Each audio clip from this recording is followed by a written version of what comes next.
You're in the market for a photo printer and you've come across the Instax Mini 2. Is it the right photo printer for you?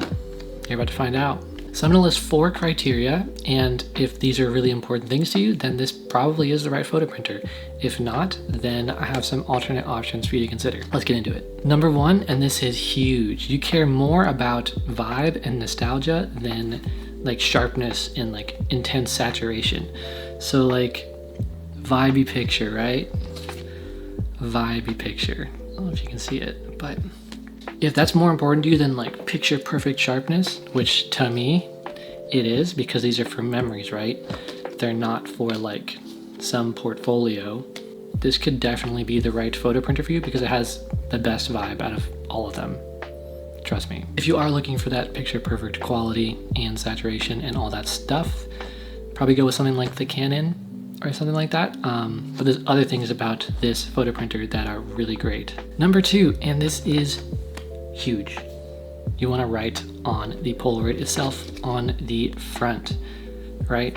So a lot of other normal pictures you can write on the back, but there's not really any room to write on the front. This is actually really the only option you have is this specific photo printer. The Kodak also has white space on the bottom, but it has a little seam for you to tear it off, which can really easily happen if you're traveling or just not super careful with it. So if you want to write on the front and kind of have like memories with words like on the wall or in your wallet or something, this is really the only option you have. So that's number 2 reason why this photo printer would be the best for you. Number 3, you want something that's really durable. What do I mean by that? The photo paper for this printer is thicker than all of the other ones, right? A lot of the other ones are just normal standard picture paper, so they bend like really easily, especially at the edges.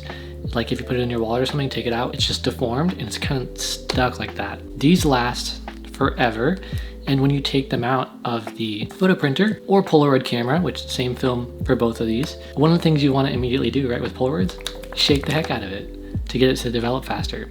So if it can handle like this amount of bending and still be straight, like it's pretty durable.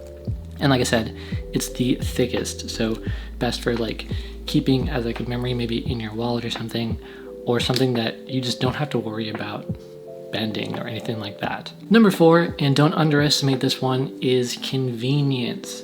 So what do I mean by that? I actually asked one of my friends who tested out a bunch of different photo printers which one was the best, and a point that he brought up that I didn't necessarily think of, the photo paper for Fujifilm photo printers in Polaroid cameras is everywhere. Like if you're traveling in Japan or another country, you're always going to be able to basically find it in the store, whereas the other brands, a lot less likely to find. You'll have to buy the majority of your paper on Amazon. So that's a huge thing. Second, if you have a Polaroid camera by Fujifilm, this is the Instax Mini 40, you can put the same paper film in both of them and it will work. So you don't have to buy 2 different brands and sets of film. You can just buy one and use it for whichever thing you want to use. The last part of that convenience factor is actually that it prints out super fast. So like 15 seconds for the film to come out of the photo printer. That's it. You have to wait for it to develop, but you don't have to like leave the printer alone for 2 minutes at a time like with some of these other printers and just kind of wait for the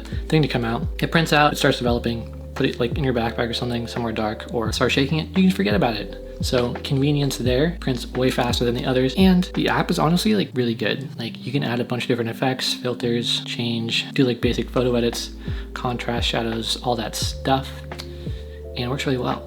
So just a quick recap. If you are looking for the best vibes, the most nostalgia effect, the most memory-esque photo printer, this is definitely the one to get. I'll save you the trouble of looking for it. If you also want to write on the front of it for those memories, or give it to someone you love, also the best one for it, because there's not really any other one that does that, which seems like, right, a simple feature to include, but none of the other ones do that. Like, what the heck? I looked for so long. Third, if you want something really durable, really thick paper that won't bend, also a good way to go.